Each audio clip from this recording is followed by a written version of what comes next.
la Semana de la Investigación que organiza la Facultad de Derecho y Ciencias Sociales a través de la Coordinación de Negocios Internacionales.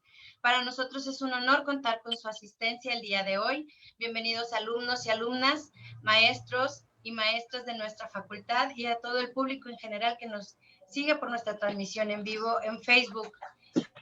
El día de hoy se encuentran con nosotros las distinguidas autoridades de nuestra facultad. Presentamos a la maestra Amparo Castillo Marroquín, secretaria académica de nuestra institución. Se encuentra también el doctor Ernesto Casas, él es el coordinador de investigación de nuestra facultad. Buenos días.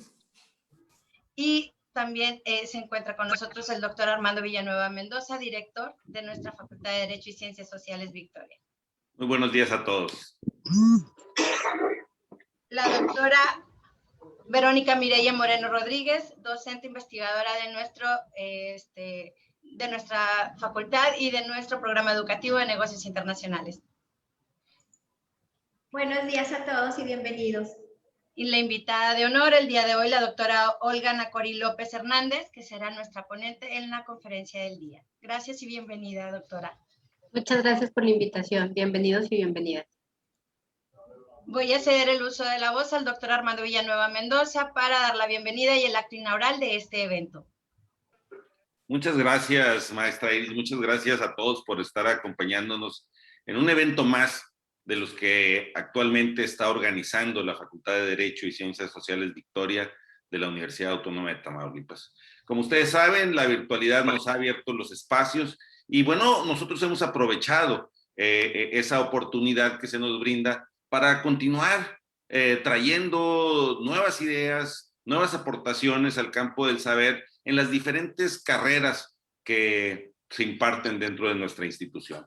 El día de hoy, una actividad importante organizada por la coordinación de la Licenciatura de Negocios Internacionales a cargo de la maestra Iris Codina y que está ligada a una preocupación que en la actualidad en la facultad es latente, que es el promover la investigación. La investigación en la licenciatura, la investigación en las maestrías, la investigación en los alumnos que egresan de nuestros doctorados, pero también la investigación en los profesores. Y lo vamos logrando, poco a poco vamos avanzando en los éxitos de los maestros al integrarse al Sistema Nacional de Investigadores, a estar generando cuerpos académicos dedicados a la investigación, y por eso cobra especial importancia esta actividad. El día de hoy iniciamos lo que hemos denominado la Semana de la Investigación. Tendremos de hoy al viernes actividades de 11 a 1 de la tarde enfocadas al tema de la investigación. Y por eso, bueno, también nos vestimos de manteles largos para recibir a la doctora Olga Nacori López Hernández, que es investigadora y que nos va a deleitar con una charla tan interesante como es la investigación cualitativa. Una investigación que en las ciencias sociales es fundamental y que, bueno, pues nos mostrará los caminos y los pasos para poder entender. Entonces, pues nada más, la intención de mi participación es declarar, como lo declaro formalmente, iniciados los trabajos de esta Semana de la Investigación, deseando que sea de gran provecho para alumnos y docentes de nuestra facultad y aquellos que se sumen a esta actividad de algunas otras instituciones educativas o simple y sencillamente que les guste la investigación. Enhorabuena a todos y mucho éxito en esta actividad. Gracias. Muchísimas gracias por sus palabras, doctor Armando Villanueva Mendoza, director de nuestra Facultad de Derecho y Ciencias Sociales Victoria. Y a continuación voy a ceder el uso de la voz a la doctora Verónica Moreno Rodríguez para que haga la presentación de la doctora Olga Nacori López Hernández. Gracias, Vero. Gracias, maestra Iris. Gracias, doctor Armando, por permitirnos esta Semana de la Investigación que sabemos que será de mucho provecho para nuestros alumnos. El día de hoy tenemos el gusto de que nos acompañe la doctora Olga Nacori López Hernández. Ella es licenciada en Educación por la Universidad Autónoma de Ciudad Juárez. Es maestra en Ciencias Sociales por la Facultad Latinoamericana de Ciencias Sociales, sede México, y doctora en Ciencias Sociales con especialidad en Estudios Regionales por el Colegio de la Frontera Norte. Sus líneas de investigación se concentran en la democracia, derechos humanos, violencia, acción colectiva y género. Ha coordinado diversos proyectos para el diseño de políticas públicas a nivel subnacional y ha participado en la implementación de proyectos de intervención comunitaria a nivel local en comunidades de Oaxaca. Forma parte del seminario Patrimoniarquías a nivel subnacional de la Flaxo México, de la Asociación de Estudios Latinoamericanos y de la Asociación Mexicana de Ciencias Políticas. Actualmente se desempeña como profesora e investigadora del Colegio de Tamaulipas. Doctora Nájori, agradecemos que haya aceptado la invitación para participar el día de hoy y que nos pueda ilustrar y seguir alimentando nuestros conocimientos en el tema de investigación cualitativa. Adelante, doctora. Muchas gracias a todas y a todos. Quisiera agradecer especialmente al doctor Armando Villanueva, agradecerle también a la licenciada doctora, Amparo Castillo, la secretaria general, al doctor Ernesto Casas y pues especialmente a la coordinadora de la licenciatura en negocios internacionales, Iris Godina. Y bueno, Vero, muchas gracias por la invitación. La verdad es que vine engañada, a mí me dijeron que era una clase, pero siempre es interesante compartir con todos y todas ustedes en un espacio más formal y más abierto para que tenga mayor alcance estas ideas, ¿no? Yo el día de hoy quiero compartirles una perspectiva de la investigación, que es la investigación cualitativa, que es una de mis áreas, o más bien dentro de los procesos de investigación que realizo, es prácticamente la que más realizo, ¿no? Es mi área de especialización prácticamente, y que creo que es fundamental para todos y todas conocer las diferencias, ¿no? entre lo cual y lo cuanti, superar estas ideas de que lo cual y lo cuanti están absolutamente peleados y que no tienen nada que ver, ¿no? O superar también estos viejos estereotipos que decimos que lo cuanti es muchísimo más científico, más objetivo, más racional y por lo tanto es lo más bueno, ¿no? Y realmente hay que reconciliarnos también con ello y también reconciliarnos un poco con esta perspectiva cualitativa de las ciencias sociales. Y entender que cada una tiene sus diferentes perspectivas, que cada una tiene o nace o subyace a paradigmas distintos, que cada una persigue fines y propósitos diferenciados y que la manera en la que nos acercamos y que construimos en términos de investigación cualitativa, y ahorita vamos a ver por qué cuando hablamos de investigación cualitativa hablamos de construcción y hablamos de significados y hablamos de significantes y no de una realidad objetiva que está ahí, que solo observamos, ¿no? Cuando construimos la realidad, los investigadores, porque lo que hacemos es una construcción de la realidad para poder aproximarnos a ella, vamos entendiendo, vamos desagregándola y tenemos diferentes herramientas para acercarnos a y poder aprenderla, ¿no? Y poderla comprender, que es uno de los elementos más importantes o uno de los propósitos fundamentales de la investigación cualitativa, ¿no? Entonces, yo iniciaría, bueno, no sé si tengo, si puedo hacer, sí, ¿verdad? Sí puedo, perfecto. Voy a compartir pantalla, me voy a permitir compartir pantalla. Y entonces, yo les platicaría, o yo empezaría platicando, y esto es como lo horrible de ser la primera, ¿no? Es que hay que retomar algunas cosas para que pudiéramos comprender después hacia dónde vamos, ¿no? Y esto va a ser como muy sencillo porque seguramente muchos y muchas de ustedes ya han pasado por ahí. Bueno, la doctora Vero me ha comentado un poco, o platicamos un poco de cuáles son las cuestiones que han visto, entonces yo creo que más o menos ya podemos ir pasando, ¿no? Pero a mí me interesa que recuperemos estos saberes que ya hemos tenido sobre qué es la investigación científica, ¿no? La investigación científica es una forma de indagar en el mundo que una de sus características principales es que es sistemático y esta es como la principal característica del saber científico a otro tipo de saberes, ¿no? es reflexivo, hay una cuestión constante, una ida y vuelta constante entre lo que vemos en la realidad y lo que ya está escrito, y es metódico, es decir, se sigue por una serie de pasos. Hay una discusión sobre por qué tenemos que seguir el método científico. Bueno, porque hacemos ciencia, ¿no? Somos científicas sociales, hacemos ciencia y no nos podemos pasar esos pasos solamente porque nos da flojera, porque no queremos, porque no, hay que hacerlos, ¿no? Y justamente este modelo de indagación se hace a través de un método, ¿no? Pensemos el método científico, y esto más adelante nos va a servir, pensemos el método científico como una receta, ¿no? Es una receta para hacer ciencia. Obviamente tiene características muy específicas y cumple con unas reglas muy específicas para poder configurarse como ciencia. Dos de las cuestiones importantes que nos permite saber si estamos ante un conocimiento científico y un conocimiento de otro tipo tiene que ver con la confiabilidad y con la validez, ¿no?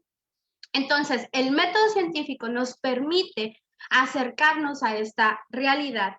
Es esta receta que nos permite aprender la realidad, comprender la realidad, explicar la realidad, interpretar la realidad, dependiendo de qué esquema o de qué paradigma estemos partiendo, o cuál es el propósito, cuál es el fin de lo que queremos indagar. Y además nos permite generar conocimiento, ¿no? Eso es importante. La ciencia, una de las grandes virtudes de la ciencia es que permite generar conocimiento y permite ampliar los patrones de lo que sabemos, ¿no? Pensemos en el COVID, la COVID 2020, en nuestro año perdido de la pandemia. Cuando inició la pandemia en diciembre del 2019, realmente se sabía muy poco sobre la corona. Y entonces, cuando se declaró la pandemia en México, todo el mundo se fue a comprar tapetes satinizantes, sí, para los tapetes para limpiarnos los zapatos, ¿no? Y entonces todos los negocios necesitaban tener su tapete, que era como una mezcla de alcohol y cloro y no sé, ¿no? Y la gente decía o creía que a partir de tener o de tocar superficies con el bicho, con gotitas o lo que fuera, cualquier persona que hubiera tocado cualquier cosa, que estuviera contagiado, se iba a contagiar. Y ahí nos tienen echando Lysol, cloro, alcohol, los tapetes y todo, a todas las superficies, lavando todo el mandado, en toda esta, en esta histeria. Adelante, después de una serie de investigaciones, se dieron cuenta que no, que era absolutamente inútil tener tapetes satinizantes. ¿Por qué? Porque la manera de contagio de la COVID era a través de aerosoles, ¿no? A través de las gotitas, a través de la respiración. Por eso es tan importante el cubrebocas, por eso es tan importante lavarnos las manos, ¿no? Entonces, quitamos prejuicios, ¿no? Ampliamos nuestro conocimiento y para eso es tan importante la ciencia. Bueno, pero era como... Entonces, el método científico, ¿cómo se realiza? Observamos algo en la realidad que nos causa curiosidad, nos hacemos preguntas acerca de esa realidad, generamos posibles respuestas a esa realidad que estamos viendo que nos está causando problemas, y regularmente estas preguntas tienen que ser entre la paradoja o la incongruencia entre lo que es y lo que debería de ser. Intentamos hacer experimentos, bueno, esto es en ciencias duras o en ciencias naturales, en ciencia básica como las ciencias sociales, donde está negocios internacionales, nosotros regularmente no experimentamos, sin embargo sí podemos generar datos y sí podemos hacer observaciones, ¿no? Después de que observamos, intentamos responder nuestra pregunta y observamos si efectivamente nuestras hipótesis o nuestras posibles respuestas tuvieron sentido o no. Y escribimos, que es la parte más difícil de todo el proceso. Sin embargo, hay que dar a conocer nuestros hallazgos para poder decirle a una comunidad o a la comunidad lo que nosotros sabemos y lo que nosotros queremos que sepan, o que se sepa, ¿no? En este caso, por ejemplo, ya hay investigaciones documentadas y ya hay papers donde dicen que los tapetes no sirven para mucho, ¿no? Entonces, más bien tiene que ver con una cuestión de exposición a los aerosoles. Entonces, este es el método que nosotros tenemos que seguir y que de alguna manera, bueno, no de alguna manera, es el método que nos permite generar conocimiento. Entonces, ¿cuál es el objetivo de la investigación científica? Conocer, explicar, comprender, interpretar un problema de carácter teórico o de carácter empírico, y eso tiene que ver con lo que nosotros estemos persiguiendo. ¿Qué propósito se tiene a partir de diferentes posturas epistemológicas? Y ahí es donde viene el falso debate entre lo cual y lo cuanti. Puede ser explicar el mundo que nos rodea y entender el universo, o dar respuesta a las preguntas que nos surgen. Y también depende, y bueno, la investigación científica tiene un fin, que es explicar, ¿no?, a través de un modelo analítico un fenómeno y contrastarlo con la teoría, y la teoría siempre en ciencias sociales es una parte fundamental de nuestro quehacer científico, de nuestro quehacer como investigadores e investigadoras, que no podemos deshacernos de él, ¿no? O sea, eso es como que nuestro insumo principal.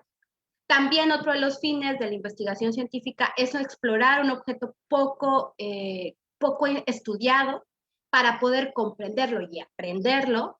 Puede ser también otro fin demostrar una teoría a partir de un modelo explicativo o de un modelo de un fenómeno que se está estudiando, o también puede ser que uno de los fines de la investigación científica sea profundizar o expandir el conocimiento. Estos objetivos, propósitos, fines, obviamente tienen que tener congruencia y coherencia, y esto es algo que nos va a servir cuando estemos viendo los diferentes elementos de la investigación cualitativa, y que deben de corresponder siempre en los elementos de confiabilidad y validez. Es decir, qué tan válido son los datos que tengo, qué tan válidas son las conclusiones, y cómo los pares académicos, la comunidad científica decide o determina el resultado de mi investigación tiene sentido y se corresponde con la realidad estudiada, ¿no? Entonces, prácticamente la investigación en las ciencias sociales y esta discusión entre lo cual y lo cuanti, que como venimos viendo, la realidad social, más bien la investigación científica es una forma de aprender la realidad social o de comprender la realidad social, de interpretar la realidad social, se basa o se fundamenta en tres grandes preguntas que a partir de diferentes paradigmas se han intentado responder, ¿no? ¿Cuál es el objeto de las ciencias sociales, de las ciencias de la sociedad? ¿Hay posibilidad de conocer este objeto de las ciencias de la sociedad? ¿Y cuáles son los métodos para poder conocer las ciencias de la sociedad, ¿no?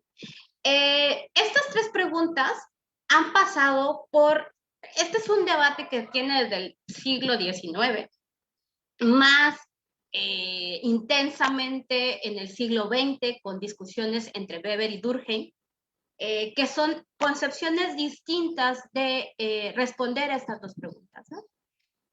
Para Durkheim, las ciencias de la sociedad podían ser conocidas epistemológicamente como si fueran fenómenos naturales, y por tanto tendríamos que tendríamos que conocerla objetivamente, objetivizando, ¿no?, objetivamente a la realidad, y pensarla a partir de los métodos o de las ciencias naturales, o pensar la sociedad o los fenómenos sociales como fenómenos naturales, y eso da origen a una construcción cuantitativa de la realidad. Y luego está Weber, que dice, no, o sea, podemos interpretar la realidad desde la subjetividad. Bueno, la subjetividad fue después, pero Weber dio camino a entender la realidad en su contexto, ¿no?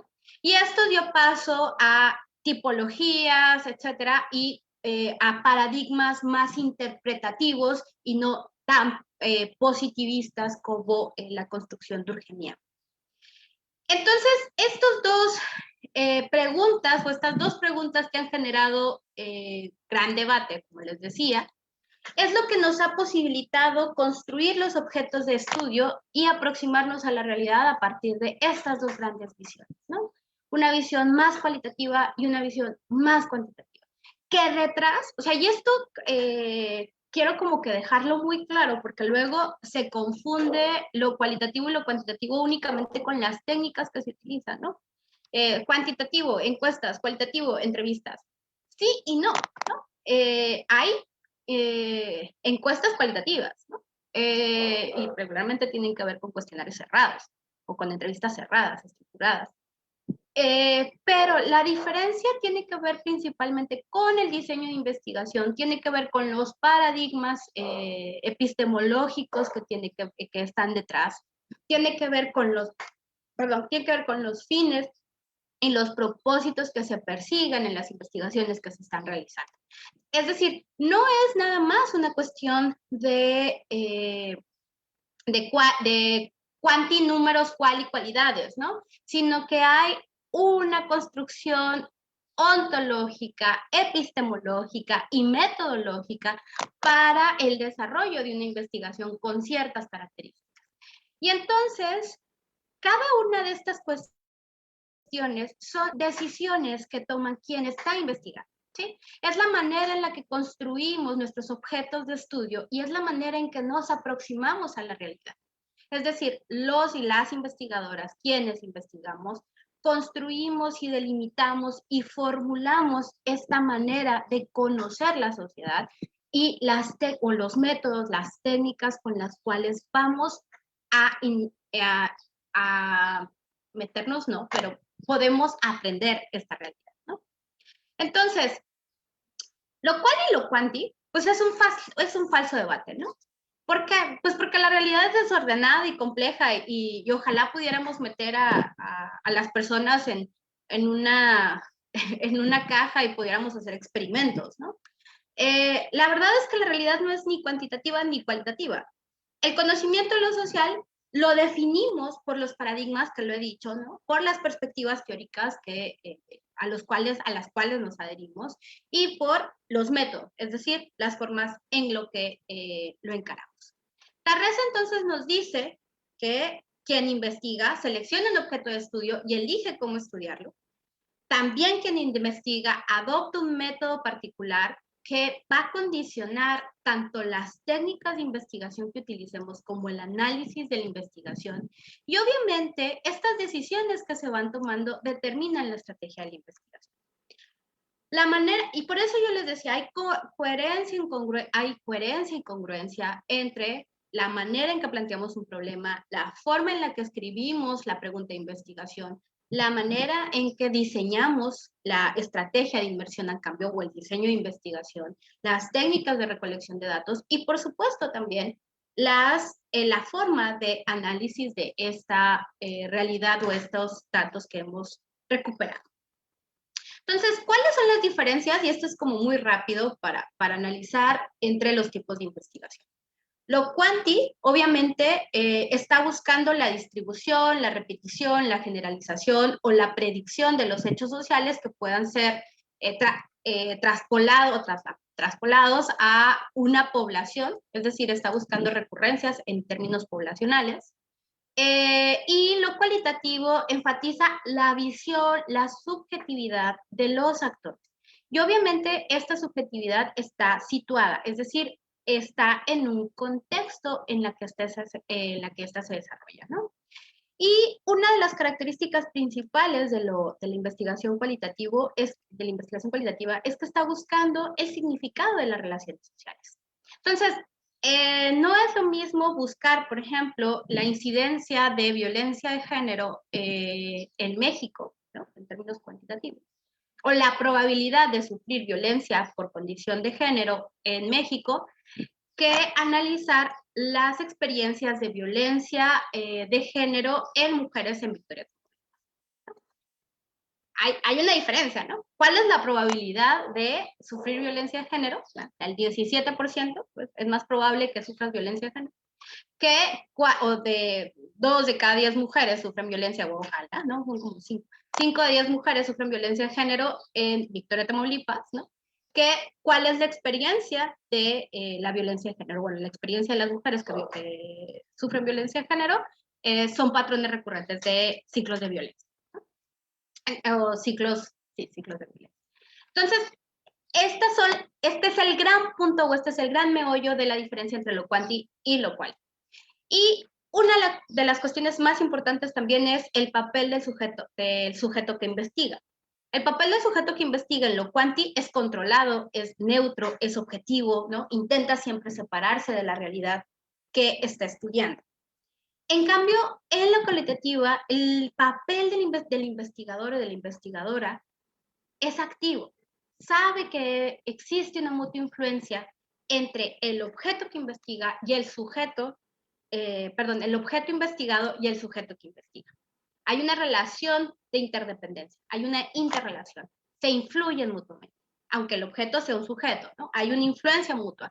Y esto es algo que hay que estar controlando, pero que no le quita o no le resta validez a la investigación. ¿Qué es entonces la investigación cualitativa? ¿No?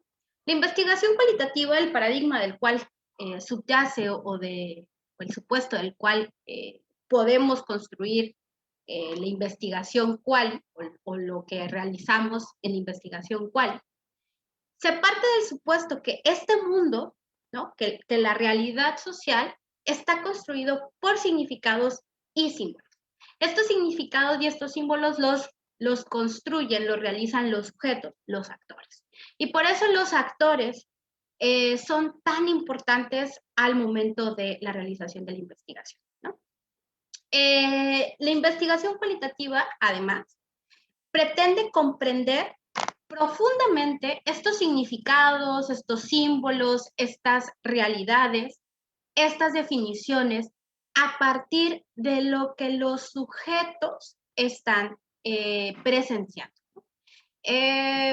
Podemos hablar, por ejemplo, de la violencia contra las mujeres en Victoria. Y es justo, ¿no? Es cómo están las mujeres identificando los patrones de violencia que están sufriendo. Entonces, yo puedo tener mucha claridad sobre cuál es este patrón de violencia, pero a lo mejor quiero saber si en Victoria efectivamente está este patrón. Entonces, la investigación cualitativa me permite indagar esta cuestión, ¿no? Obviamente, para comprender el significado y el sentido mentado, como dice Schutz, se intenta aprender a partir de sus ideas, de sus pensamientos, de sus creencias, en los diferentes entornos donde se realiza esta acción. Y obviamente, a diferencia, bueno, uno dirá, ¿no? Las encuestas también se realizan a personas, sí, pero el tratamiento que se les da a las encuestas o el tratamiento que se les da a los datos cuantitativos exceden, o más bien, más bien, son distintos en propósitos y en fines a el tratamiento de los datos y el tratamiento de las maneras en las que se entiende la realidad de significados, símbolos situados de un sujeto en una realidad dada, ¿no? Entonces, estas pequeñas, yo creo que ya es como mucha sociología, bueno, a lo mejor han de estar así como que, ¿qué? Bueno, sí creo. Estas pequeñas diferencias, que parecen pequeñas, son maneras de encarar el objeto de investigación y son maneras de construir el objeto de investigación. Es decir, no construimos el objeto de investigación a partir de no nada más la probabilidad o no nada más la explicación, sino a partir de la exploración y de la descripción densa, ¿no? Y esto se puede lograr o más bien se hace con el fin de poder, ¿no? Extraer no es el verbo, pero para poder identificar estos patrones o poder identificar estas características o poder identificar estos tipos o poder identificar estas creencias que los sujetos tienen, ¿no?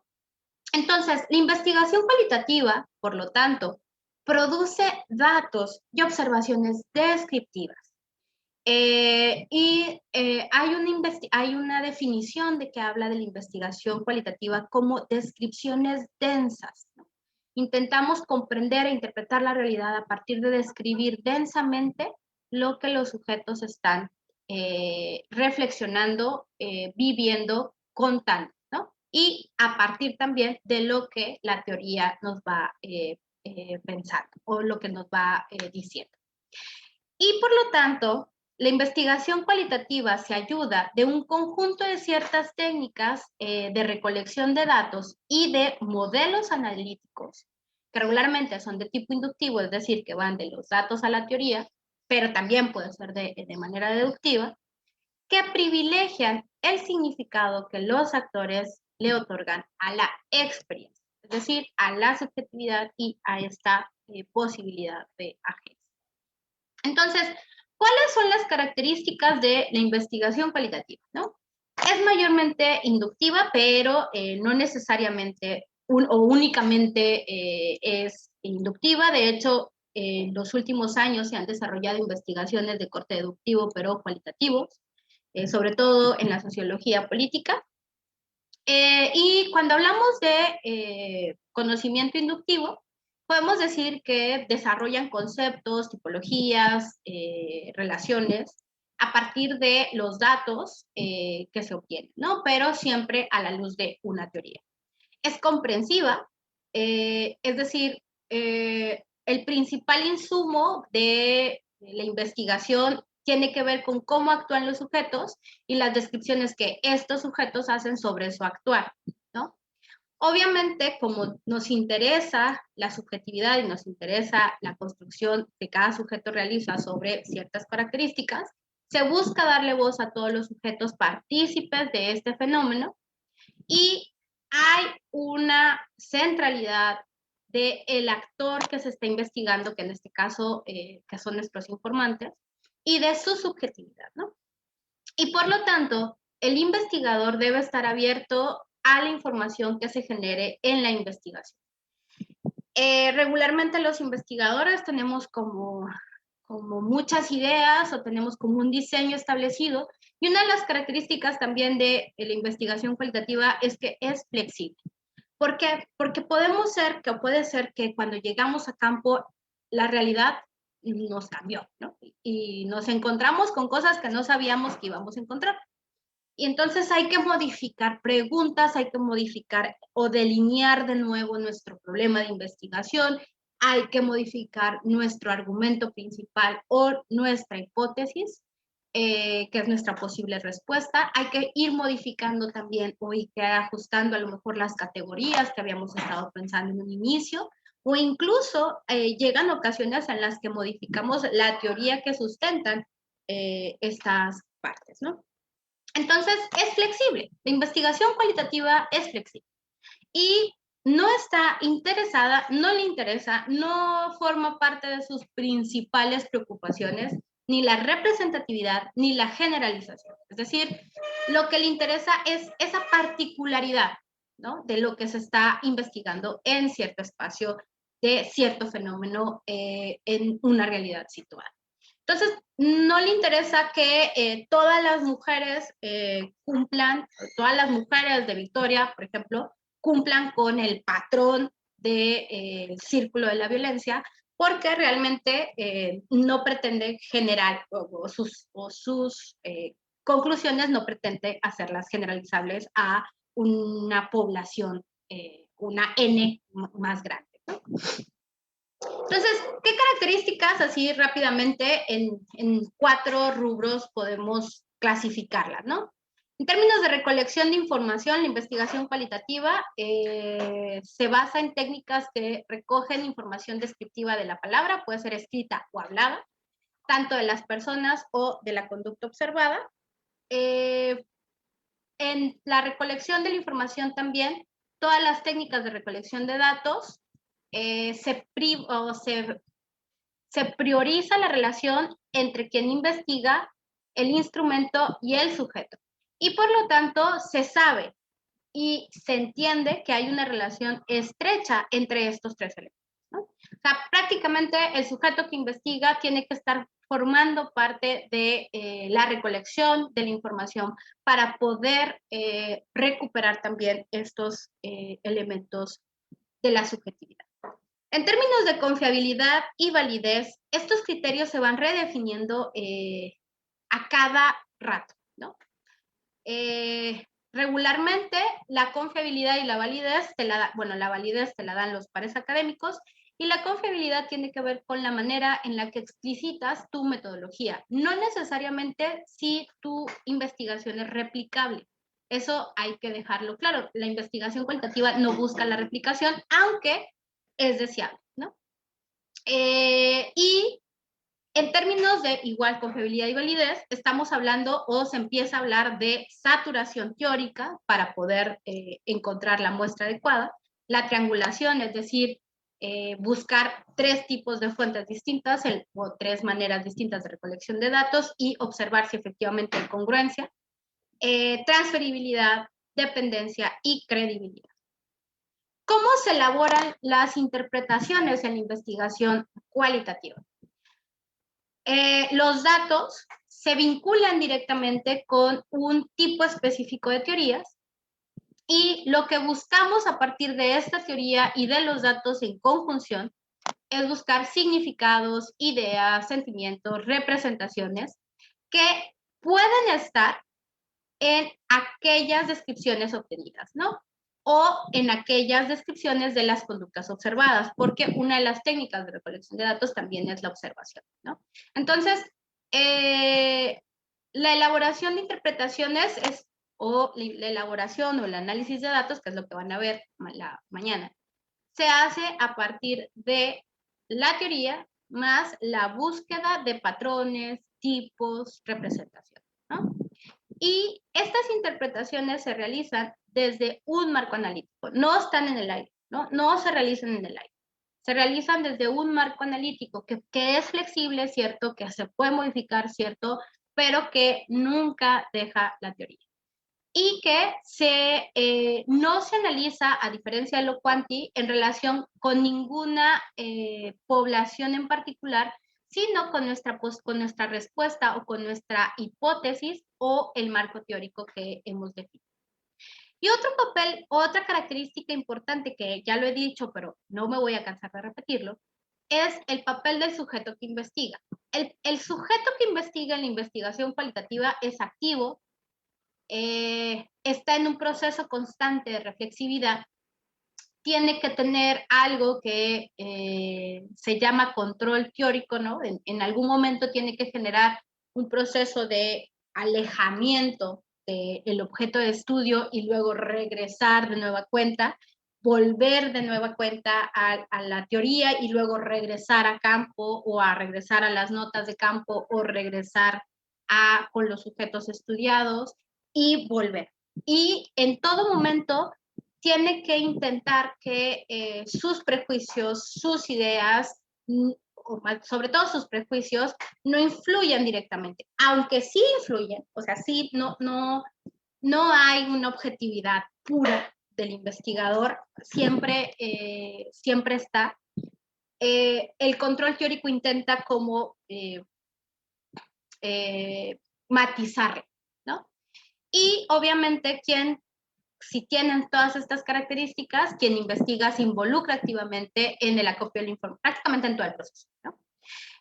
Dentro de las habilidades que debe tener el sujeto que investiga, tiene que ser empático, tiene que comprender al otro o a la otra y tiene que comprender el contexto donde está desenvolviéndose la recolección de la información y donde está desenvolviéndose la investigación, ¿no?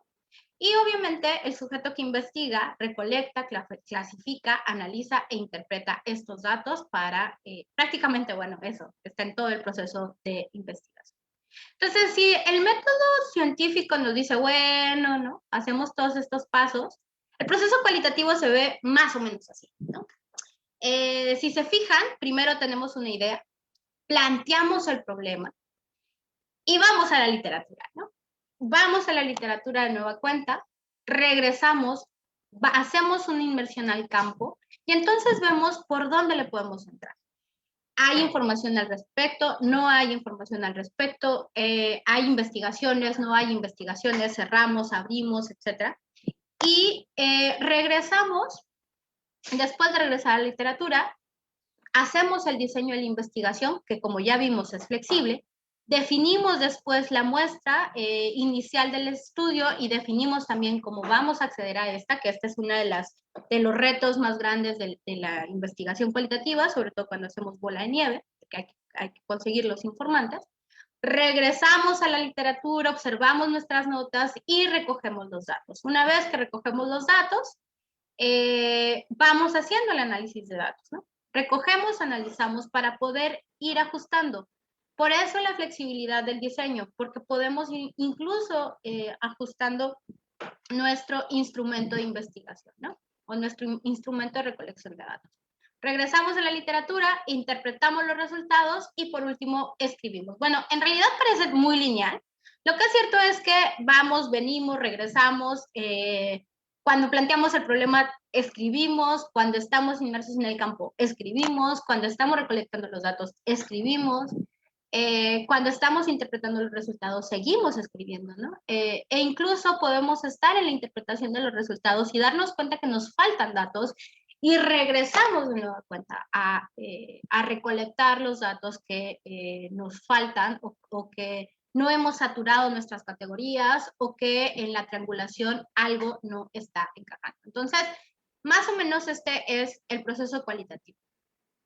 En la primera parte del proceso cualitativo veíamos que planteábamos nuestro problema, ¿no? Teníamos una idea y planteábamos nuestro problema. No me voy a detener mucho aquí, nada más dejar como claro que la manera en la que construimos el problema de investigación en la investigación cualitativa, de nueva cuenta, tiene que ver con la exploración, la descripción, la comprensión, la interpretación del fenómeno a estudiar. Y por lo tanto, los antecedentes, ¿no? Y el problema en sí, es decir, la paradoja entre lo que existe y lo que debería ser, o la paradoja teórica incluso, tendría que ir en ese sentido, ¿no? Y como sabemos, todo planteamiento del problema termina en una pregunta de investigación. Ahora, las preguntas de investigación cualitativas, a diferencia de las cuantitativas, tienen características muy específicas, ¿no?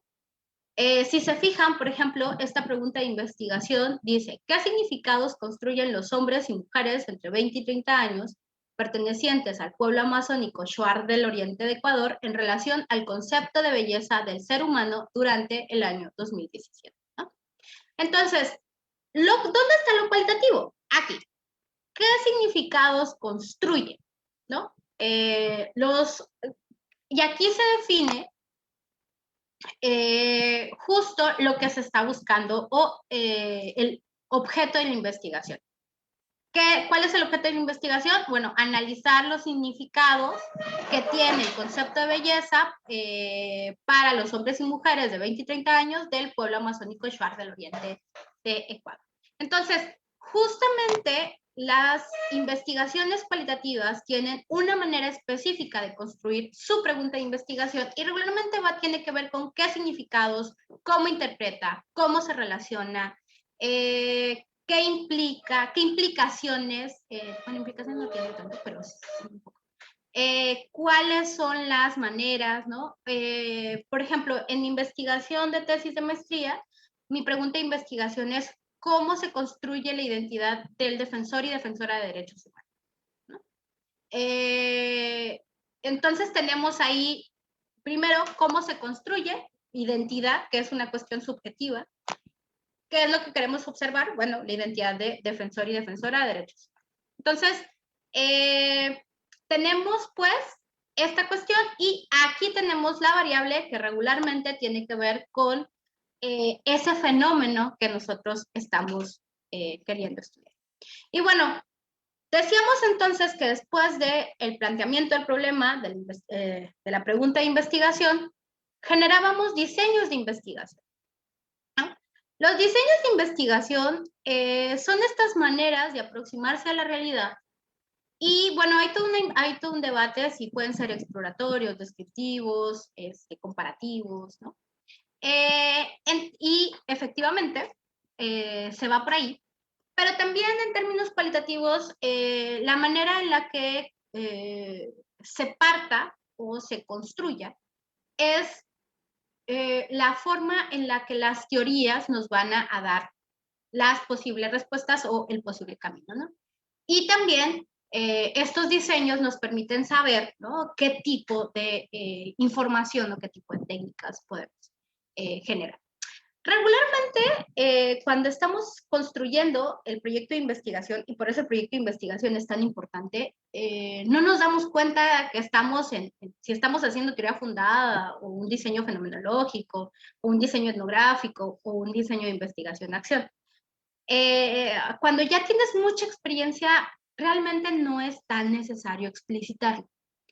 Cuando no se tiene tanta experiencia, sí es necesario echarse un clavado para observar cómo se construye a partir, ¿no?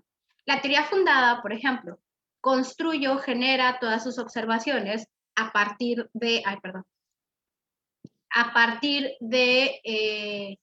los datos y luego genera la teoría, ¿no? Tiene muchas críticas, pero esta es una construcción muy recurrente, bueno, sobre todo en los estudios de la sociología, algunos estudios de la sociología. Los estudios etnográficos, que es como lo que más se hace, ¿no? Voy a hacer etnografía, tiene que ver con la inmersión profunda en el campo para poder captar todos los datos, todos los significados, todos los significantes, todos los símbolos que pueda haber dentro de un proceso o un fenómeno que estamos estudiando, ¿no? Los diseños narrativos tienen que ver con estas maneras en términos biográficos, de recuperar la historia personal de los sujetos y encontrar estos símbolos o estos significados a partir de la historia de los sujetos. La investigación-acción, que es como la que más les gusta a muchos actores, sobre todo los actores prácticos, que tiene que ver con investigar haciendo, ¿no? Intervenir en una realidad y mientras interviene en la realidad ir realizando la recuperación de los datos. Y estas son como las formas en las que podemos ir diseñando y que nos dan las vías o las entradas y que nos van dictando tanto la teoría como las técnicas, como el análisis y la recolección de los datos. Por ejemplo, en teoría fundada regularmente se busca hacer tipologías, ¿no? Pero también en estudios etnográficos, pero en estudios narrativos o en diseños narrativos, no necesariamente se busca hacer tipologías, ¿no? Entonces, estas formas o estos diseños sería como el siguiente paso una vez que ya hemos definido nuestro problema de investigación. Y aún así podemos llegar a tener estudios o podemos haber llegado a un estudio o haber planteado un problema de cierta manera y cuando llegamos y nos damos cuenta que la mejor forma de encontrar esa pregunta o de responder esa pregunta de investigación es a partir de historias de vida, podemos cambiar incluso el planteamiento del problema para ajustar y poder decir, por aquí va, ¿no? Entonces, ¿cuáles son las técnicas de recolección de datos? Y ojo acá, una cosa es el método, una cosa es la metodología, otra cosa es el método y otra cosa son las técnicas de recolección de datos. Yo iniciaba diciéndoles que todo mundo confunde la metodología con las técnicas de recolección de datos. La metodología es todo, ¿no?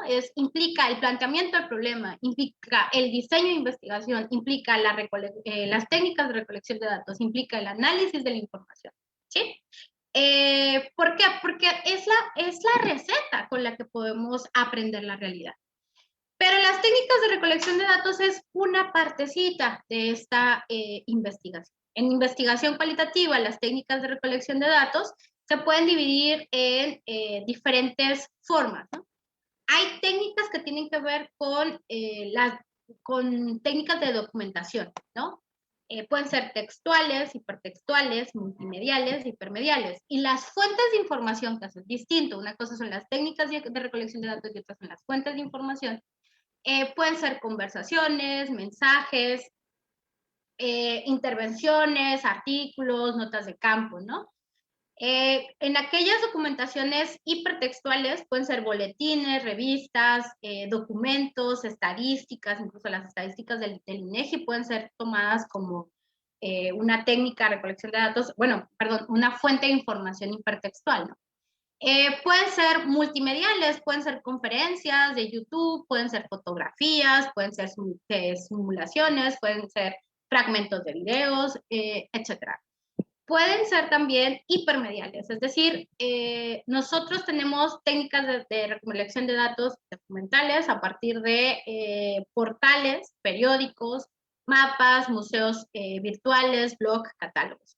Los abogados, por ejemplo, utilizan muchísimo las hipermediales y las hipertextuales, ¿no? Todas las conferencias, todas las tesis de la Suprema Corte, toda la jurisprudencia que se desarrolla, todas las leyes, ¿no? Tienen que ver justamente con eso. Y esas son sus fuentes y estas son sus técnicas de recolección de datos, ¿no? Ellos no tienen que hacer ni entrevistas, muchas de las investigaciones jurídicas no tienen realmente que entrevistar a nadie, el diseño mismo les lleva para hacer una revisión de las leyes y es válido, ¿no? Y es un tipo de investigación cualitativa, aunque ellos dicen que es investigación jurídica, pero es un tipo de investigación cualitativa, ¿no? Otra técnica de recolección de datos muy utilizada es la observación-participación. ¿Qué es la observación participante? La observación participante es cuando tú vas a un evento, por ejemplo, y estás realizando notas de campo a partir de lo que vas viendo, de lo que vas generando, lo que te causa curiosidad. Regularmente llevas un guión o llevas como algunos puntos que quieres analizar. En el análisis de la acción colectiva, nosotros estábamos analizando, por ejemplo, las relaciones o el juego estratégico al interior de los defensores, bueno, de los procesos de defensa de derechos humanos, específicamente cómo se distribuían los capitales entre defensores y defensoras. Y una de las partes importantes fue asistir a las reuniones que realizaban estos defensores y defensoras para observar quiénes eran los líderes, cómo se hablaban, cómo se tomaban acuerdos, si se tomaban acuerdos o no se tomaban acuerdos, si era de manera horizontal, si era de manera vertical, si se ponía, o cuál era el estilo de las reuniones, si era asambleario, si era dictatorial, etc. Entonces, ese tipo de cuestiones se observa. Ahora, hay observaciones activas y hay observaciones pasivas. Las observaciones activas es cuando tú eres o formas parte de los grupos que estás observando. Y la observación pasiva es cuando solamente vas como mero espectador. Por ejemplo, si yo formara parte de grupos o colectivos feministas dentro del Estado y participara de las asambleas y demás, y llevara mi cuaderno para hacer notas, pero formo parte y entonces hago intervenciones dentro de las asambleas, pues ya formamos parte de esto y entonces ya tenemos un tipo de observación que es activa. Obviamente esto se tiene que explicitar al momento de hacer nuestro reporte de la investigación y decir que formamos parte activa de estos procesos que analizamos o que observamos, ¿no? Y aquí viene la técnica de recolección de datos por excelencia de la investigación cualitativa, que es la entrevista, ¿no? Que también se le llama, bueno, las técnicas de recolección de datos por conversación. Hay entrevistas de todo tipo, ¿no? Están las entrevistas estructuradas, que regularmente son cuestionarios cerrados, que no dan mucho pie a irse de por otro lado. Y están las entrevistas no estructuradas que regularmente no necesariamente llevan un guión, o regularmente no llevan un guión, y que pueden ir para diferentes derroteros, y que más bien se le da la oportunidad al entrevistado de guiarla, ¿no? Y entre estas está la entrevista terapéutica, ¿no? Por ejemplo, las que realizan los psicólogos, los psicoterapeutas. Está la entrevista etnográfica clásica, en la que tú llegas y le dices prácticamente, bueno, cuénteme, ¿no? Cuénteme sobre la historia política de Tamaulipas. Y están las entrevistas en profundidad, donde a partir de un tema se quiere recabar o recuperar lo más que se pueda una cuestión. Regularmente las entrevistas en profundidad son las que se utilizan en las historias de vida, principalmente. Sí, en las historias de vida. Y están las entrevistas semiestructuradas. Las entrevistas semiestructuradas son estas entrevistas donde tú llevas un guión, pero dependiendo de cómo se está desarrollando la entrevista, puedes ir modificando, cambiando el orden de tu guión y puedes también dar paso a otras preguntas o a otras interrogantes o incluso a otros temas que no habías contemplado y que en ese momento están surgiendo, ¿no? Y por último, pues está la entrevista grupal, que tiene que ver con los grupos focales, ¿no? Que son estas entrevistas donde a partir de un tema específico se va haciendo una indagatoria. Igual puede adquirir un tipo muy cerrado, muy estructurado, o puede ser una entrevista más semi-estructurada, ¿no? Otra de las características de la investigación cualitativa y otro de los momentos importantes es el muestreo. Las muestras nos permiten establecer qué unidades de observación vamos a estudiar y bajo qué condiciones vamos a estudiar esas unidades de observación, ¿no? Por ejemplo, si yo estoy analizando, perdón, es que hablo tanto de violencia contra las mujeres, pero es que es un tema que he estado trabajando el último año. Si yo estoy analizando violencia contra mujeres en Victoria, Tamaulipas, y me interesa conocer la representación simbólica o la representación de la violencia en las mujeres, o la representación de la violencia de género por las mujeres, mi muestra van a ser mujeres, ¿no?, que hayan sufrido violencia. Esa puede ser una, porque entonces va a ser la representación de las mujeres que hayan sufrido violencia. Pero también puedo analizar la representación de las mujeres sobre la violencia de género. Y entonces, si quiero aportar más, quiero hacer la representación, perdón, de la violencia contra las mujeres, o de la violencia de género contra las mujeres en mujeres jóvenes. Entonces voy a establecer que voy a buscar mujeres jóvenes, o más bien mi muestra van a ser mujeres jóvenes de entre, no sé, 18 y 25 años, ¿no? En la investigación que realicé el año pasado para analizar violencia contra mujeres, o violencia de género contra mujeres, el parámetro de la muestra fueron mujeres que hubieran sufrido violencia, que ya no se encontraran dentro de esta situación, porque yo quería hacer el análisis sobre todo el proceso, desde que empezaron el proceso de violencia hasta el final y cómo lograron salir de él, y que fueran adultas. Entonces, la mayoría de las mujeres que entrevisté fueron de 35 a 55 años, más o menos, ¿no?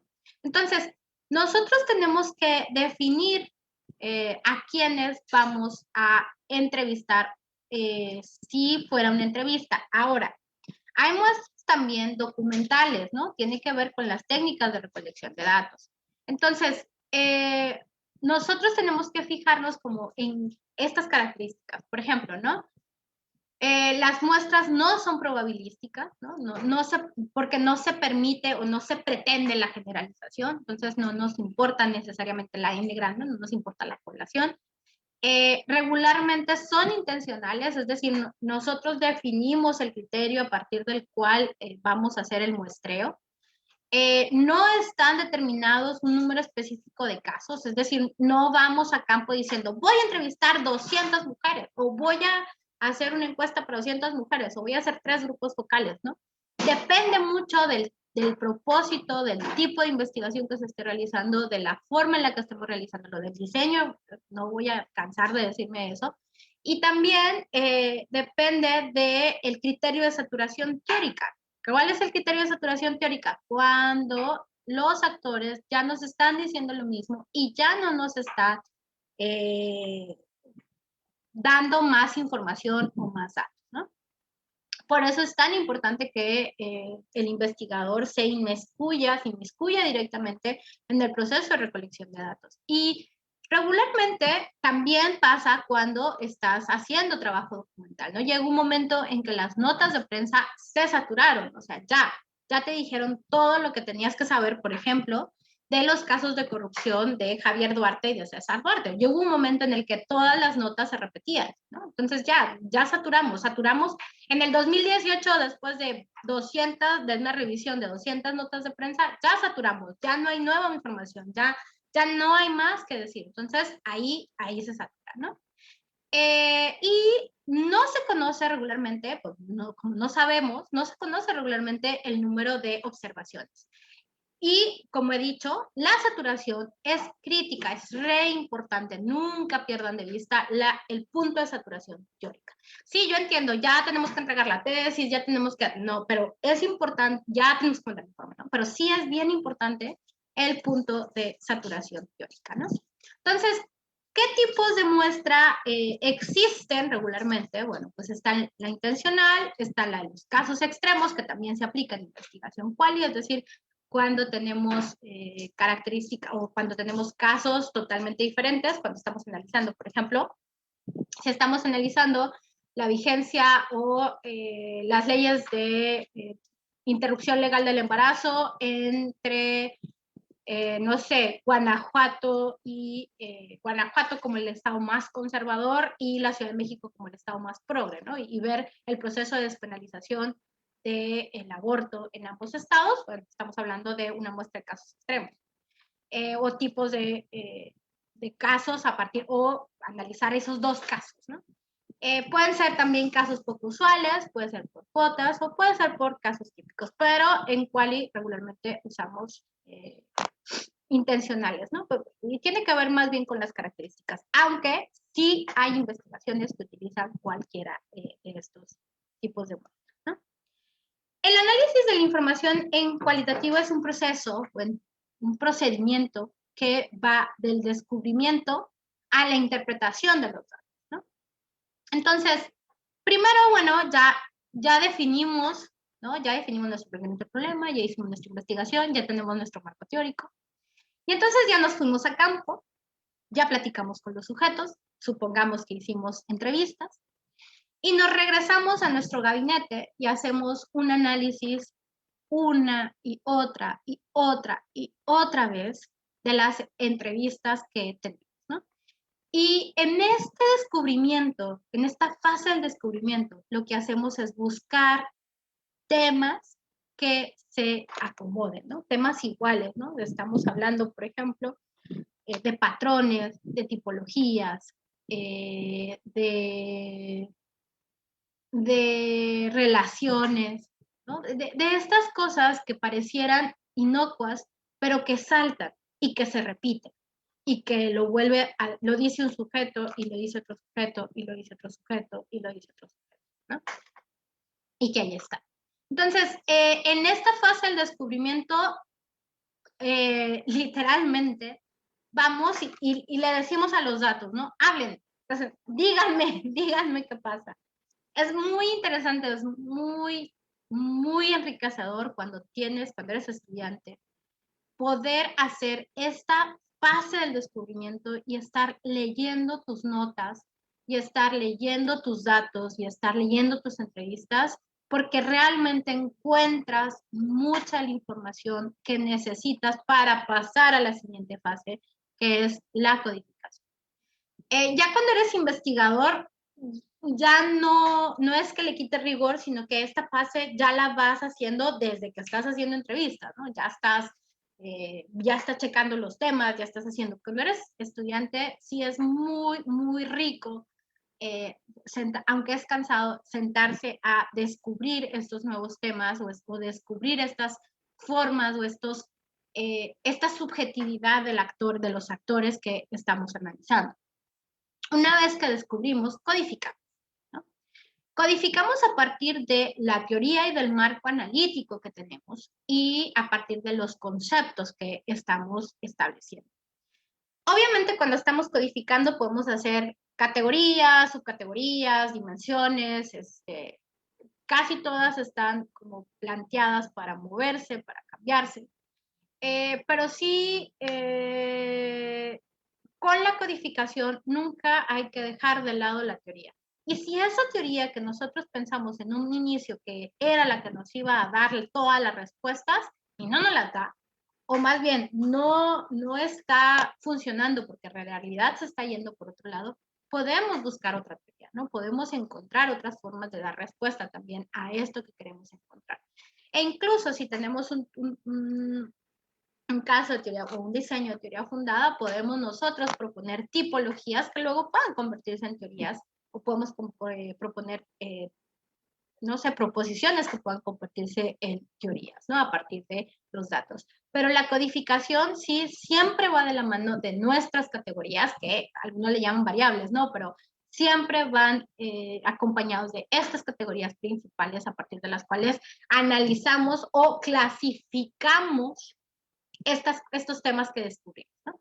Entonces, descubrimos los temas, descubrimos aquellas cosas que nos importan y las vamos metiendo en cajitas, que es la codificación, ¿no? La codificación, imagínense un gran closet con cajitas. Entonces, todos los datos que tenían en el descubrimiento los van metiendo en las cajitas, todas. Después de la codificación, que ya tenemos nuestro análisis de relaciones o nuestro análisis de interpretaciones, perdón. Nuestro análisis de interpretaciones, lo que hacemos es interpretar los datos, ¿no? Y entonces interpretamos en dos vías, a la luz de la teoría y a la luz del contexto. Cuando se analiza, por ejemplo, acción colectiva, no se analiza únicamente, no se analiza únicamente a partir de lo que dicen Thiel y Tarrow, ¿no? Sino también se analiza a partir del contexto político y social donde se está realizando esta acción colectiva. Por ejemplo, la acción colectiva realizada por las mujeres feministas, el 8M en la Ciudad de México, o aquí en Ciudad Victoria, o en todo México, ¿no? Y se tienen que interpretar a la luz también de estos movimientos o de esta conmoción o relativización o polarización del país, ¿no? Entonces, prácticamente va en esos dos sentidos. Y otra cuestión importante es que la acción colectiva realizada en la Ciudad de México, con todas las garantías, los derechos y con todo el avance que se ha tenido en cuestiones de movilización, no es la misma que la acción, o no tiene los mismos significados que la acción colectiva realizada aquí en Victoria. Y eso también se debe de interpretar y de eso también debe de ser anotado cuando estamos realizando esta investigación. Entonces, ya para concluir, ¿no? La investigación de las ciencias sociales se ha abordado desde diversos paradigmas, ¿no? Y estos paradigmas tienen que ver con el acercamiento a la realidad que han permitido construir o delimitar nuestros objetos de estudio. Por lo tanto, estamos hablando de un falso debate entre lo cuantitativo contra lo cualitativo. Más bien, como la realidad no es ni objetiva ni cualitativa, los investigadores deciden cómo construir y cómo aproximarse a esta realidad. Y eso tiene obviamente consecuencias específicas sobre el modelo de abordar o la forma en la que abordamos esta realidad que queremos aprender. Entonces, la investigación cualitativa, si ustedes deciden irse por este camino, se centra en el sentido y los significados que el sujeto da a su realidad, es decir, cómo construyen los sujetos la realidad social en la cual se ven inmersos. El diseño de investigación, por lo tanto, que se realice, debe esencialmente recuperar estas cuestiones: el sentido, el significado, las interpretaciones, la subjetividad del actor. Y el papel de él y la investigadora en una investigación cualitativa es activo. Se encuentra en todas las fases del proceso y no debe de olvidarse nunca de generar esta coherencia entre todas las partes. En la investigación cualitativa debe existir, como en todas las investigaciones, una coherencia entre el diseño de investigación y las técnicas de recolección de datos. Y las técnicas de recolección de datos forman parte del diseño de la investigación. Pero las técnicas de recolección de datos no definen la investigación por sí sola. Es decir, no porque utilice entrevista ya es una investigación cualitativa, ¿no? Ya vimos que tiene que ver con el paradigma, tiene que ver con el diseño, tiene que ver con el fin, tiene que ver con los propósitos que persigue la investigación. Y la investigación cualitativa, que esto es algo que a lo mejor a los sociólogos se nos ha olvidado un poco, pero bueno, en este camino largo de la investigación, resalta la necesidad de la ética y la creatividad. Es decir, la investigación cualitativa te llama mucho a ser creativo y creativa para poder encontrar o para poder descubrir estos elementos que a lo mejor en esta caja negra que a lo mejor cuando hace investigación cuantitativa no sale. Y debemos de siempre, los investigadores e investigadoras cualitativas, recordar y mantener el oficio, como ya lo llamaba Bourdieu y Passero. Entonces, muchas gracias.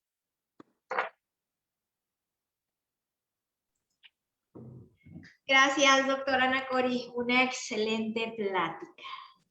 Excelente. Y no venías engañada. Lo que pasa es que en la Facultad de Derecho así estamos impuestos a hacer las cosas en grande.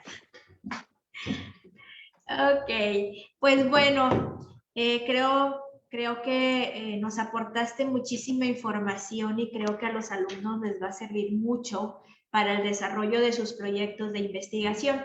Tenemos algunas preguntas.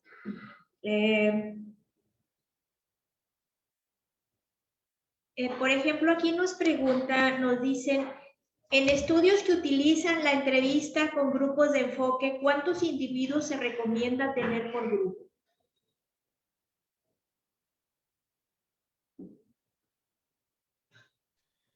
Híjole, es que eso es, otra vez, todo depende, o sea, bueno, eso tiene que ver con la flexibilidad, ¿no? Y tiene también que ver con la experiencia que tenga el investigador para manejar grupos, la investigadora o la investigadora para manejar grupos, ¿no? Y también tiene que ver con los propósitos que pretendes alcanzar, ¿no?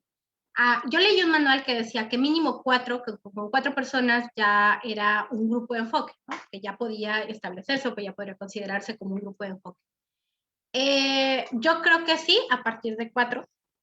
Sin embargo, también tiene que ver, por ejemplo, no puedes hacer una investigación como tan desagregada si tienes grupos muy grandes, ¿no? 12 personas, 15 personas, y es como mucho, porque entonces no das posibilidades de que todos los actores que forman parte de ese grupo de enfoque puedan expresar lo que tú quieres. Yo pensaba, se me ocurre ahorita, por ejemplo, un grupo de enfoque de mujeres adolescentes embarazadas, ¿no? ¿Cómo rescatas la subjetividad de estas actoras, bueno, de estas mujeres, dándoles lugar en un espacio horizontal donde puedan expresar lo que necesites, ¿no? Porque también tiene que ver con una cuestión de te doy y me das, ¿no? Y donde también se sientan incluidas y respetadas. Entonces, yo creo que tienen que tomar en cuenta como 3 cuestiones, ¿no? La primera, poder recuperar la experiencia de todos y todas los participantes del grupo de enfoque. La segunda, la experiencia del investigador manejando los grupos de enfoque. Y la tercera, los objetivos y el propósito. Más o menos serían mis recomendaciones. Gracias. También nos preguntan, ¿es correcto afirmar que los grupos de enfoque pueden utilizarse en un diseño fenomenológico? Wow, esa pregunta es muy complicada. No lo sé, me la voy a llevar de tarea, la verdad no lo sé, me la voy a llevar de tarea, lo prometo, y se las paso con la doctora Vero. Sin embargo, a ver, no, la verdad no estaría segura. Creo que los grupos de enfoque se pueden utilizar prácticamente en todos los diseños de investigación, ¿no? Los diseños de investigación tienen que ver con la manera en la que nos aproximamos y construimos la realidad y cómo interpretamos esa realidad, ¿no? No necesariamente tiene que ver, y sí, tiene que ver con las técnicas de información, pero también tiene que ver con la manera en la que puedes interpretar y construir el dato, ¿no? Entonces, si tú justificas el uso del grupo de enfoque dentro de la fenomenología, puede ser válido, ¿no? Puede ser, pero no estoy segura. Entonces, déjenme, eso sí tendría que pensar.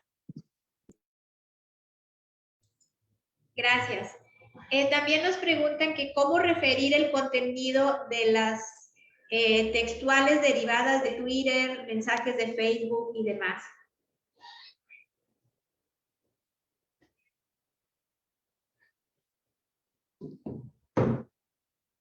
Creo que la doctora está teniendo un pequeño problema con su conexión. En un momento continuamos, nada más que pueda recobrar su internet.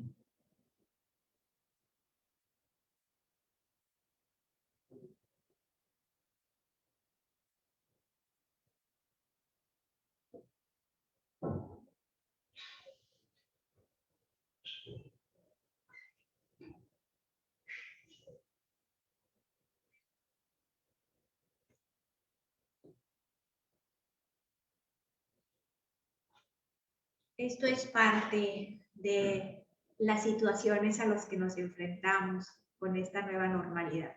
Esperemos un momentito que la doctora pueda volver a conectarse.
Parte de las fallas técnicas de esta nueva modalidad, ¿verdad, doctora?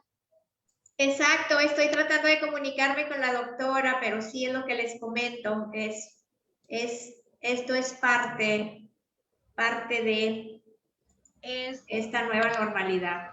No sé qué te diga la doctora Olga si la conectividad puede restablecerse o si ya es un problema, digo, poder hacerles llegar las preguntas y que nos pueda contestar y ya nosotros las socializamos en los grupos o en la misma página. No sé si estará ahí en fila que el administrador del grupo cheque, por favor.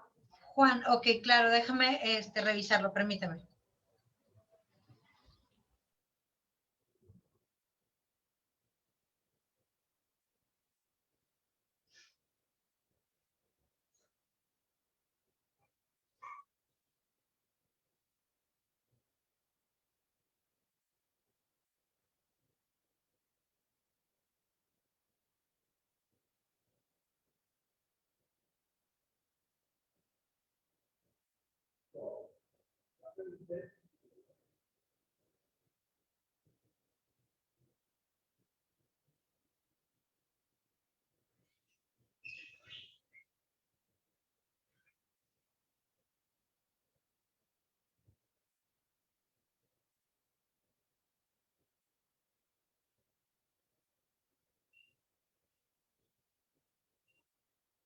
Iris, ¿podrías decirle por favor al administrador que le dé acceso? Pero no me aparece nadie en fila. ¿No? No. Okay, Ya lo estoy checando. Ok.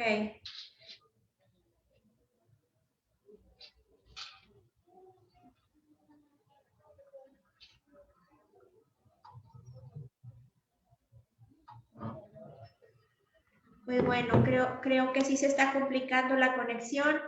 Sí tenemos por ahí algunas preguntas más, se las haré llegar a la doctora y ya les pasaré las respectivas notas. Les pasaré las respectivas notas de la doctora para contestar las preguntas, que sí tenemos por aquí algunas que todavía se nos quedaron. Sin duda un tema bastante interesante y una forma muy práctica de la doctora de explicárnosla. Creo que esa es la gran diferencia cuando se dedican de todos los días a hacer investigación cualitativa o investigación cuantitativa, pues nos lo platicas de otra forma. Pues un último intento.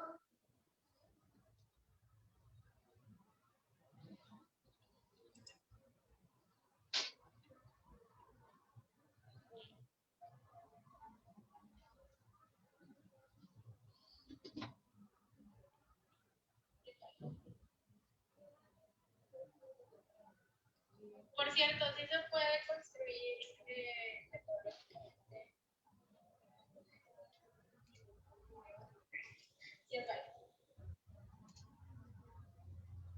Pues no, definitivamente no le permite conectarse.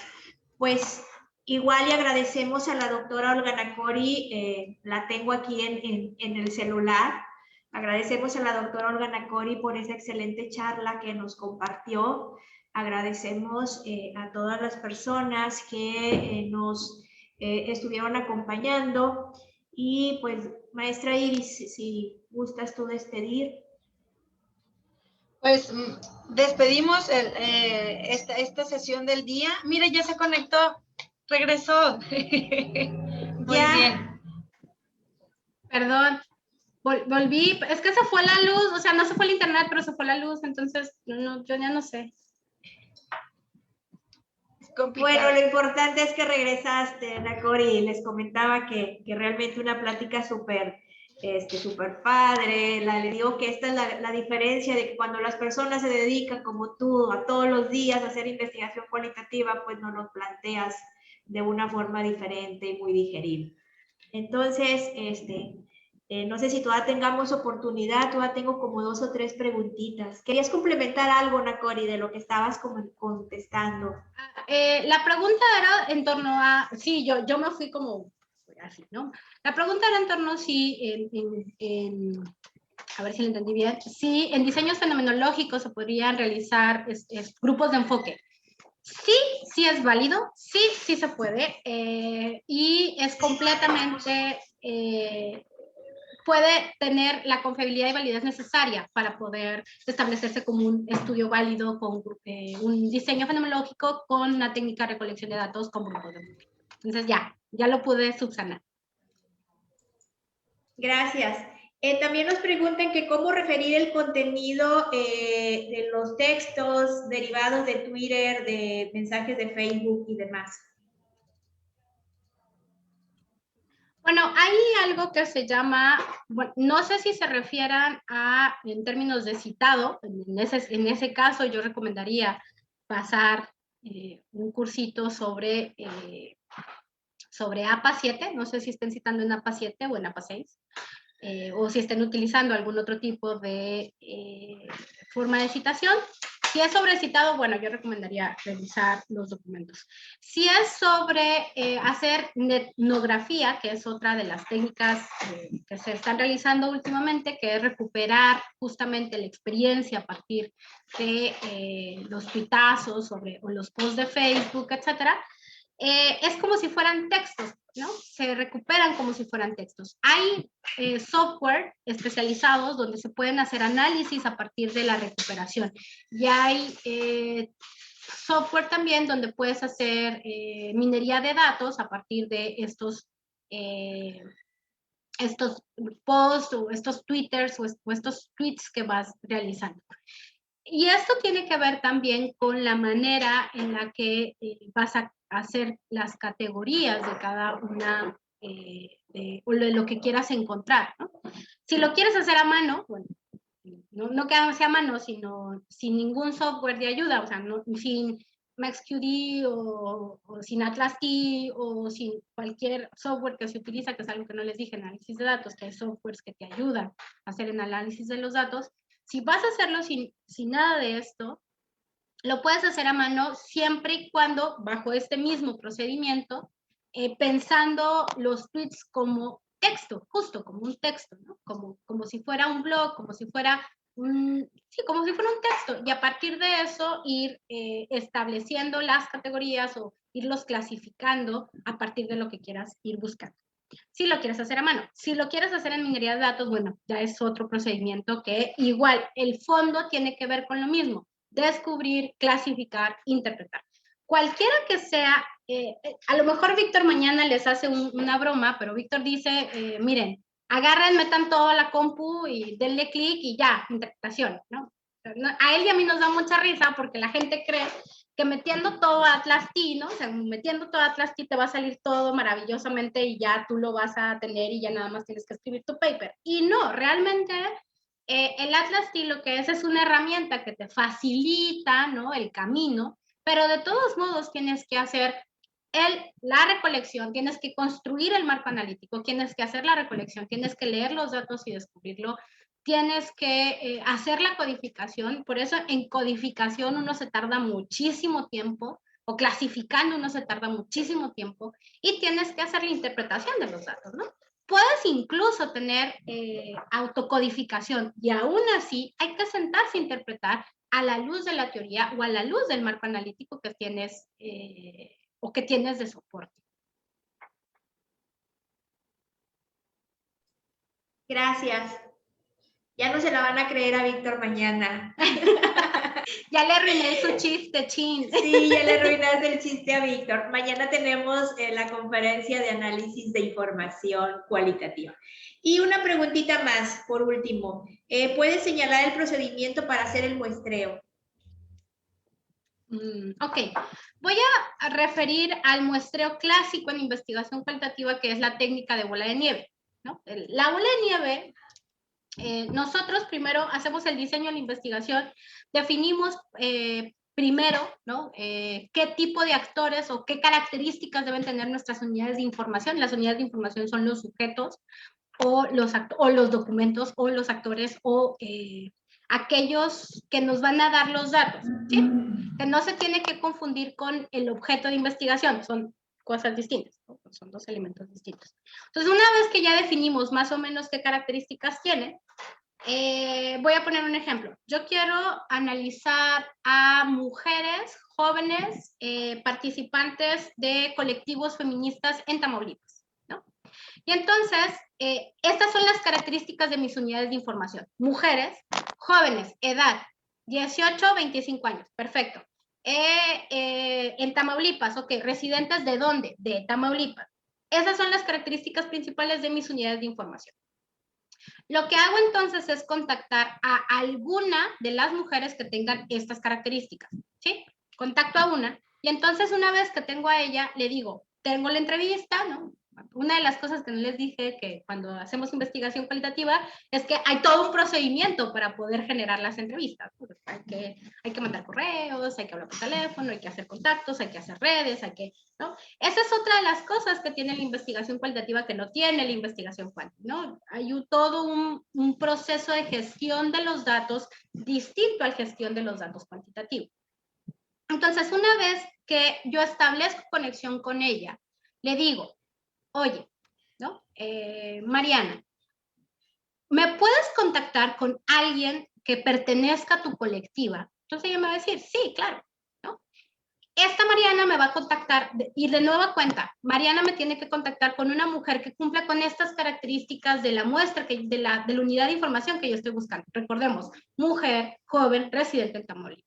Si me dice, ay, es que conozco a, no sé, a Mariana en San Luis Potosí, que pertenece a la colectiva que la red de San Luis Potosí. No, o sea, sí estaría muy interesante, pero yo necesito a alguien que esté en Victoria, en Reynosa, en Tampico, pero que pertenezca a la colectiva. Entonces, la técnica de bola de nieve del muestreo se llama así porque vas haciendo la bola más grande, la bola más grande, la bola más grande. A partir de un contacto vas generando más contactos, más contactos, más contactos. Cuando paras, en términos de la técnica bola de nieve, en un muestreo de este tipo, intencional totalmente, no estratificado, obviamente, porque no es probabilístico, paras cuando todas las mujeres o la última mujer ya te está diciendo prácticamente lo mismo o con características muy similares a las mujeres que ya entrevistaste, ¿no? Entonces ya te empieza a decir así como que, bueno, tú querías observar el juego estratégico y ya tienes como bien definido el patrón y ya no te aporta más bien No es que ya no te diga nada bueno, ya no te aporta nueva información para tu indagación. Entonces, ahí es donde paras el muestreo. Y estas son, entonces, puede ser que tu muestra termine en 10, puede ser que tu muestra termine en 12, puede ser que tu muestra termine en 5, ¿no? Y ahí quedó, ¿no? Por eso una de las características del muestreo en investigación cualitativa es que no sabes de inicio cuántas personas o cuántas unidades de información vas a tener. Pasa lo mismo en una revisión de prensa. Puedes empezar con 5, 10, 15 notas, pero luego resulta que te vas a saturar en la, eso me pasó el año pasado, que te vas a saturar en la 250, ¿no? 250 notas después, saturas la categoría. Pues sí, no lo sabías, ¿no? Pero ahí terminas como tu proceso de muestreo. Entonces, esa es la gran diferencia o la gran distinción de un muestreo intencionado que un muestreo probabilístico. En términos de muestreo probabilístico, de inicio sabes las características de las unidades de información y dos, la cantidad de unidades de información o de encuestados o de entrevistados que vas a tener. Entonces, esa sería. Muchas gracias, Nacori. Pues gracias por esta excelente charla. Con esto dejamos las preguntas. Igual y si surge alguna, luego te las traigo de tarea. Bueno. Gracias. No, gracias a ustedes, gracias a todas y a todos. Y pues para lo que ustedes gusten, aquí estamos. Muchas gracias. Maestra Iris.